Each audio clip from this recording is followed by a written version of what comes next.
ఈరోజు వికారాబాద్ శివులపల్లి గ్రౌండ్స్ పూట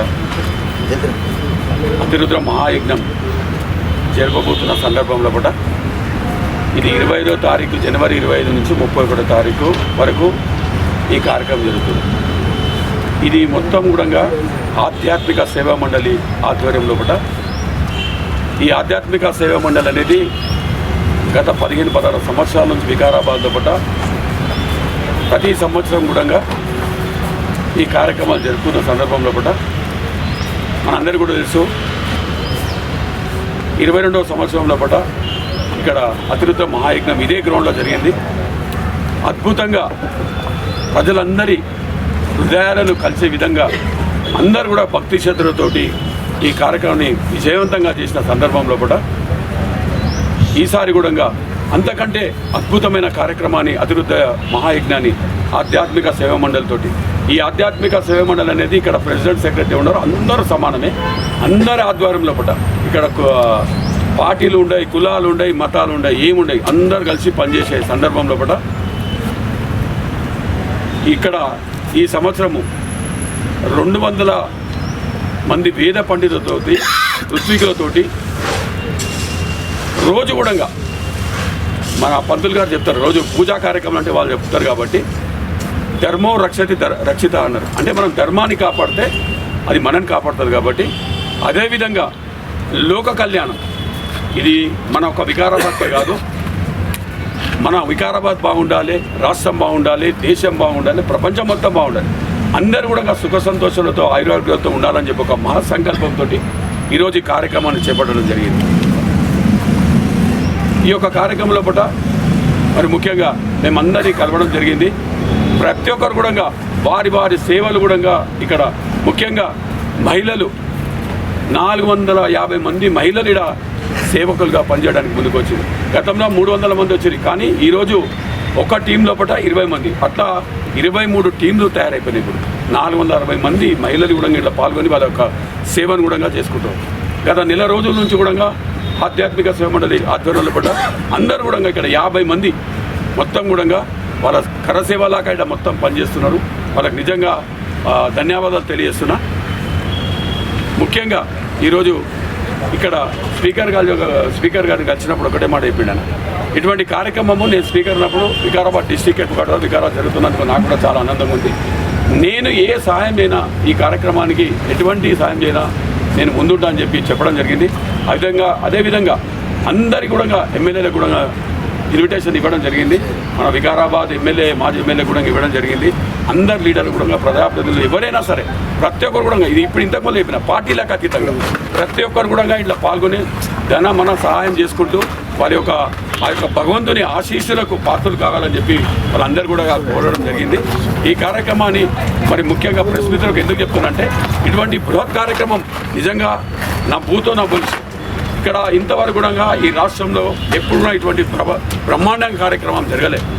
అంటే మీ అందరు కూడా తెలుసు ఎందుకు వికారాబాద్లో చేపట్టడం జరిగిందంటే గత 3 సంవత్సరాలు జరిగిన తర్వాత మళ్ళీ కూడా ఈరోజు మాణిక్ ప్రభు మహారాజ్ ఆయన సంకల్పంతో ఆయన ఆధ్వర్యంలో కూడా ఈ కార్యక్రమం చేపట్టడం జరిగింది. వాళ్ళు ముఖ్యంగా ఏమన్నారంటే మీరు ప్రతి సంవత్సరం చేయాలి, కానీ మేము కూడా ఏమనుకోంటే ఒకసారి చేసిన తర్వాత 5 సంవత్సరాలకు ఒకసారి చేయాలని ఒక సంకల్పం ఉండే. ఎందుకంటే ఇమ్మీడియట్ చేయాలంటే ఖర్చుతో కూడుకున్నారు. కానీ అయితే అనేంటే ఈ కార్యక్రమం చేయడం వల్ల అందరూ కూడా ఆయురారోగ్యంతో సుభిక్షంగా రైతులు కూడా పాటి పట్టుదలతో ఉంటారు. ప్రతి ఒక్కరు కూడా మంచి జరుగుతుంది అనేది సంకల్పంతో మీరు ముందుకు పోతే ఈ కార్యక్రమం చేపడితే ఖచ్చితంగా మీరు చేయాలని ఒక మంచి తపనతో ఆయన చెప్పిండు. కాబట్టి మేము ముందుకు వచ్చినాం. ఈ ఆధ్యాత్మిక సేవలో ప్రతి ఒక్కరు కూడా ఇలా పాల్గొని ఈ కార్యక్రమం విజయం చేయడానికి వాళ్ళు అందరూ కూడా సాయశక్తిగా పనిచేస్తున్నందుకు ముఖ్యంగా ఆధ్యాత్మిక సేవలో అందరూ కూడా ధన్యవాదాలు తెలియజేస్తున్నా. ఇప్పుడు ఈ కార్యక్రమాన్ని ఉద్దేశించి ఎందుకంటే ఇక్కడ రోజు కూడా చండీ యాగం, అతిరుద్ర మహాయజ్ఞం, సుదర్శన యాగం, రాజశ్యామల యాగం అంటే ఒకటే రోజు ఇన్ని చేయడం అనేది కూడా నిజంగా పూర్వజన్మ సుకృతం. వికారాబాద్ పట్టణ ప్రజలు నిజంగా కూడా అదృష్టవంతులు. ఎందుకంటే ఈ కార్యక్రమము ఎవరో ఒకరు పెద్ద వాళ్ళు చేస్తారు, చాలా ఖర్చుతో కూడు కాబట్టి. కానీ ఇక్కడ వికారాబాద్లో కూడా మనం చేస్తున్నామంటే మన అదృష్టంగా భావిస్తున్నా. కాబట్టి తర్వాత మన సుభాష్ పంతులు గారు దీని గురించి వివరంగా అందరికీ ధన్యవాదాలు. 15 సంవత్సరాల క్రితం 2011లో విశ్వ మానవ కళ్యాణం అంటే సమాజము, లోకము, విశ్వము శాంతిగా సంతోషంగా ఉండాలనే ఒక సత్సంకల్పం చేత భగవాన్ సత్యసాయి బాబా వారు రుద్రం చేయండి భద్రంగా ఉంటారు, రాబోయే కాలం బాగాలేదు, ఎన్నో అనర్థాలకు ఎన్నో దీనికి ముందు చూస్తారు మీరు, కాబట్టి రుద్రం ఒకటే దాని నుంచి రక్షిస్తుంది అని చెప్పడం వల్ల వారి మాటను స్ఫూర్తిగా తీసుకొని మా పండితులు భోగేష్ పంతులు గారు, సుభాష్ పంతులు గారు, శర్మ గారు వారు రుద్రం నేర్పించడం వల్ల ఎంతోమంది రుద్రం నేర్చుకొని 15 సంవత్సరాలు పైబడి ఆ విధంగా ఒక సేవా కార్యక్రమంగా దీన్ని తీసుకొని ప్రతి సంవత్సరం కార్తీక మాసంలో రుద్రం చేస్తూ రావడం జరిగింది. దైవ సంకల్పం చేత, దైవం యొక్క ఆశీర్వాదం చేత మనకు 2022లో ఇదే ప్రాంగణంలో మనం అతిరుద్ర మహాయజ్ఞం జరుపుకున్నాం. ఈసారి ఇంకా రెట్టింపు అయినటువంటి, అంటే ఇంకా ఎక్కువ సంఖ్యలో వేద పండితులు రావడం, ఇంకా పెద్ద యజ్ఞం జరగబోతుంది. అతిరుద్ర పారాయణంతో సహా అతిరుద్ర స్వాకారం అంటే రెండు రెట్లు ఎక్కువ పెరిగింది. కాబట్టి ఇటువంటి మహత్తరమైనటువంటి కార్యక్రమం చేపట్టడం అనేది చిన్న విషయం కాదు. పెద్ద పెద్ద సంస్థానాలు, పీఠాధిపతులు, కోటాను కోట్ల రూపాయలు ఉన్న వాళ్ళు మాత్రమే చేయగలిగేటటువంటి యజ్ఞం మన వికారాబాద్లో ప్రతి ఒక్కరి సహకారం చేత, కులాలకు మతాలకు అతీతంగా ప్రతి ఒక్కరూ ఈ కుల మతాలకు అతీతంగా ఇక్కడ ఈ ప్రాంగణంలో వచ్చి ఎంతోమంది సేవ చేస్తున్నారు మన వాళ్ళ అన్నదమ్ములందరూ. ఈ యజ్ఞం వల్ల ప్రకృతి మన యొక్క శబ్దం వల్ల, మన యొక్క చర్యల వల్ల ప్రకృతి నాశనం అవుతూ ఉంటుంది. ఆ ప్రకృతిని మళ్ళీ బ్యాలెన్స్ చేయాలన్నా, ప్రకృతి బాగా ఉండాలన్నా ఒక యజ్ఞం వల్లనే సాధ్యమవుతుంది. కాబట్టి అటువంటి మహత్తరమైన ప్రకృతి సేవ యజ్ఞం ద్వారా జరుగుతుంది. కాబట్టి మేమందరము సంకల్పించుకొని మనం అందరం ఇటువంటి మంచి కార్యక్రమం చేయాలి. ఇందులో ఒక గుండు సూది మొనంతా కూడా స్వార్థం లేనటువంటి యజ్ఞం. ఇది ఏ విధంగా అయినా భావించవచ్చు, ఎవరైనా ఇది ఎందుకు చేస్తుండ్రు మళ్ళీ ఏంటి అని భావించవచ్చు. కానీ మనము పుట్టినందుకు, జన్మ ఎత్తినందుకు ఈ దేశానికి కానీ, ఈ ప్రకృతికి కానీ, ఈ ప్రపంచానికి నా వంతు నేను ఏం చేయగలుగుతాని మా ఆధ్యాత్మిక సేవా మండలి సభ్యులందరూ, ఇక్కడ కూర్చున్న వాళ్ళు, ఇంకా తెర వెనుక పనిచేసే వాళ్ళు ఎన్నో వందల మంది ఉన్నారు. వాళ్ళందరూ సంకల్పించి ఇటువంటి మహత్తరమైన కార్యక్రమం ఎన్ని ఇబ్బందులు ఎదురైనా, ఎన్ని కష్టాలు ఎదురైనా మనం చేయాలన్నా అని చెప్పడం వల్ల ఈ కార్యక్రమాన్ని ముందుకు తీసుకెళ్తున్నాం.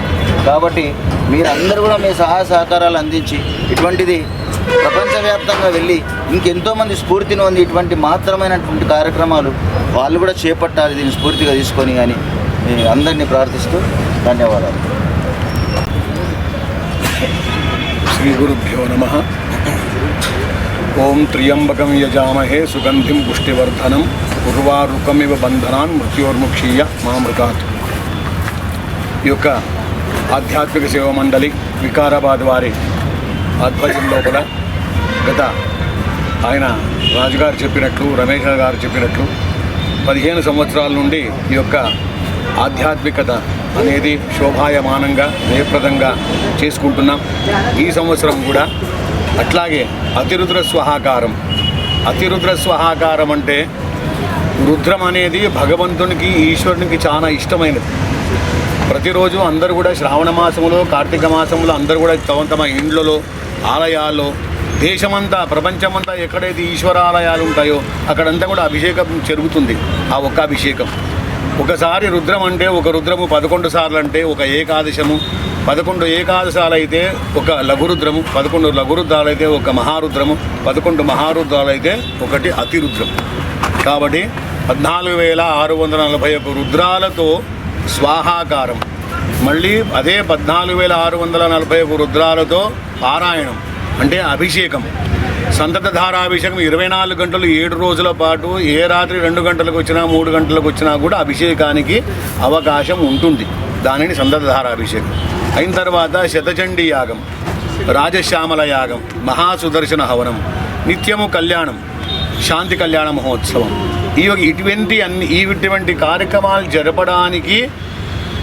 జరపాలన్నా కూడా పూర్వజన్మ సుకృతం కావాలి, రావాలన్నా పూర్వజన్మ సుకృతం, చూడాలన్నా కూడా, వినాలన్నా కూడా, దీన్ని ఇక్కడ వచ్చి ఆనందం అనుభవించాలన్నా కూడా పెట్టి పుట్టాలి.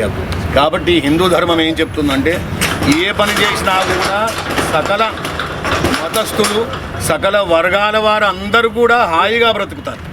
కాబట్టి ఈ యొక్క బ్రతుకు తెరువు కోసమే ఈ యొక్క హిందూ ధర్మం. కాబట్టి దేశంలో ఉన్న సకల జీవరాశులందరికీ కూడా ధర్మ మార్గంలో నడవాలని నడిపించాలి. ప్రతి ఒక్క మన ప్రతి పైసా కూడా, ప్రతి పని కూడా, ప్రతి అడుగు కూడా, ప్రతి మాట కూడా ధర్మం వైపు ఉండాలనే ఉద్దేశంతో ఎటువంటి స్వార్థం లేకుండా నిస్వార్థముతో ఎవరి ఏవిది కూడా ఆశించకుండా అందరు కూడా, అంటే భవిష్యత్తులో ఎవరు కూడా దైవదూషణ కానీ, ధర్మదూషణ కానీ, దేశదూషణ కానీ ఎవరు కూడా చేయొద్దు. ఏ వర్గం వారైనా కూడా, ఎవరైనా కూడా ధర్మ కార్యాలే చేయాలి కానీ దైవదూషణ చింతన చేయరాదు.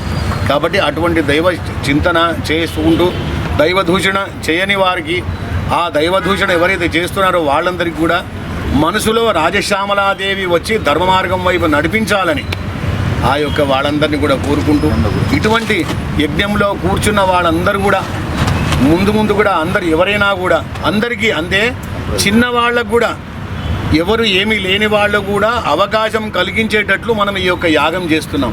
పెద్దవాళ్లే కాదు, పెద్ద సంస్థానాలే కాదు, చిన్నవాళ్ళు పండ్లు అమ్ముకునే వాళ్ళు, కూరగాయలు అమ్ముకునే వాళ్ళు కూడా ఇక్కడ వచ్చి యాగం చేసుకునేలాగా మనం అవకాశం ఇచ్చినాం. వాళ్ళు వస్తారు చేయాలి అని. వాళ్ళందరూ కూడా చిన్నవాళ్ళ నుండి పెద్దవాళ్ళ వరకు, చిన్న పెద్ద కాదు, అందరూ భగవంతుని దృష్టిలో అందరూ సమానమే. కాబట్టి అందరూ వచ్చి యాగాన్ని చేయాలి, వాళ్ళు అనుభవించాలి.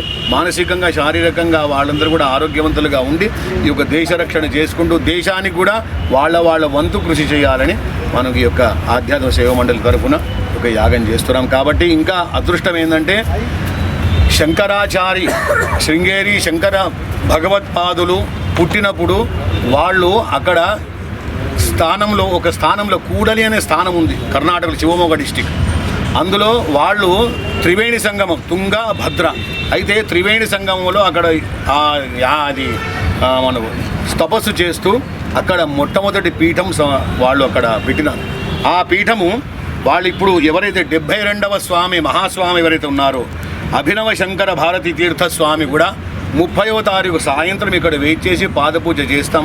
అయిన తర్వాత 31వ తారీఖు పూర్ణాహుతి వరకు వారు ఇక్కడే వారి సమక్షంలోనే పూర్ణాహుతి జరుగుతుంది. కాబట్టి అటువంటి కూడలి సంస్థానం శృంగేరి కన్నా ముందటిది అది. కూడలి అనేది శంకరాచార్యులు తపస్సు చేసిన స్థలం. కాబట్టి అటువంటి మహాస్వామి వారు కూడా ఈ వికారాబాద్కు మొట్టమొదటిసారిగా మహాస్వామి విచ్చేయడం అనేది మన పూర్వజన సుకృతం అని భావిస్తూ వాళ్ళందరూ కూడా ఆశీస్సులు దేశం పైన ఉంటే దేశ రక్షణ చేయాలని జయిస్తున్నాం. వాగర్థావివ సంపృక్తౌ వాగర్థ ప్రతిపత్తయే జగతః పితరౌ వందే పార్వతీ పరమేశ్వరౌ. గత 15 సంవత్సరాలుగా మిత్రులు చెప్పినట్టు ఆధ్యాత్మిక సేవా మండలి ఆధ్వర్యంలో మనం విశ్వ కళ్యాణం, విశ్వంలో ప్రతి ప్రాణి కూడా చల్లగా ఉండాలని నిస్వార్థంగా 15 సంవత్సరాల కాలం పర్యంతం కూడా 2002 సంవత్సరం కూడా అతిపెద్ద అతిరుద్ర మహాయాగం జరపడం జరిగింది. అదేవిధంగా మళ్ళీ స్వామి యొక్క ఆశీస్సులతో ఇప్పుడు అతిరుద్ర పారాయణ సంయుక్త అతిరుద్ర మహాయజ్ఞ సప్తాహ మహోత్సవం జరపడం అనేది మనం పూర్వజన్మ సుకృతం అని చెప్పి ఉన్నారు పండితులంతా కూడా. కాబట్టి ఇంతకుముందే చెప్పినట్టు ప్రకృతి ఇది వేదం యొక్క ఘోష కానీ, వేదం యొక్క స్వాహాకారం కానీ, ప్రకృతి యొక్క ప్రతి ప్రాణి కూడా సమతుల్యంగా ఉండాలి. కాబట్టి ప్రతి ప్రాణి కూడా దాని యొక్క మనుగడ సాగించినప్పుడే మనిషి మనుగడ కూడా ఆ విధంగా ఏర్పడుతుంది. కాబట్టి ఒకరికొకరు అని చెప్పేసి ఆ యొక్క సనాతన ధర్మం ఉదాత్తమైనటువంటి ధర్మం. కాబట్టి ప్రకృతిలో కుల మతాలకు కానీ రాజకీయాల అతీతంగా ఇటువంటి మహత్తర కార్యక్రమం ఉంటుంది. ఇటువంటి మహత్తర కార్యక్రమం అంటే పెద్ద కార్యక్రమం రాజసూయ వెనకటి చేస్తూ ఉంటాం. రాజసూయ యాగం, అశ్వమేధ యాగం, పౌండరీక యాగం అని ఇవన్నీ కూడా పెద్ద యజ్ఞాలు. అవి కేవలం లోక కళ్యాణార్థం చేసేటటువంటి యజ్ఞాలే. ఎవరి స్వార్థంగా ఎవరికో ఇండివిజువల్గా చేసుకునేవి కావు. కాబట్టి ఇటువంటి కార్యక్రమాలు చేయాలంటే లోక కళ్యాణం కొరకే. కాబట్టి ఇటువంటి మహత్తర కార్యక్రమానికి మహనీయులు వస్తున్నారు. వర్ధీపురం నుంచి అప్పగారని, అదేవిధంగా కెంపిన ఆలంపల్లి మఠం పీఠాధిపతులు, దుధని పీఠాధిపతులు చెన్న బసవప్ప గారు, అదేవిధంగా ఇంతకుముందు శృంగేరి పీఠాధిపతి గారు, ఇవందరూ కూడా మహనీయుల యొక్క ఆశీస్సులు ఇటువంటి బృహత్తర కార్యక్రమాలు ఉంటున్నాయి.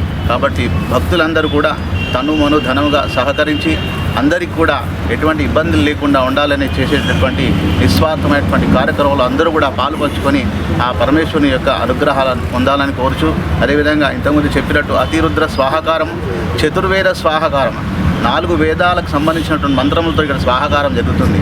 ఆ స్వాహాకారంతో ఈ యొక్క ప్రపంచంలో ప్రతి ప్రాణి కూడా దాని యొక్క ఉనికిని చాటుకుంటుంది. కాబట్టి ఇటువంటి బృహత్ కార్యంలో అందరూ కూడా పాల్పంచుకొని ఆ పార్వతీ పరమేశ్వరుల అనుగ్రహాన్ని పొందాలని కోరుతున్నాం. ఓం నమః శివాయ.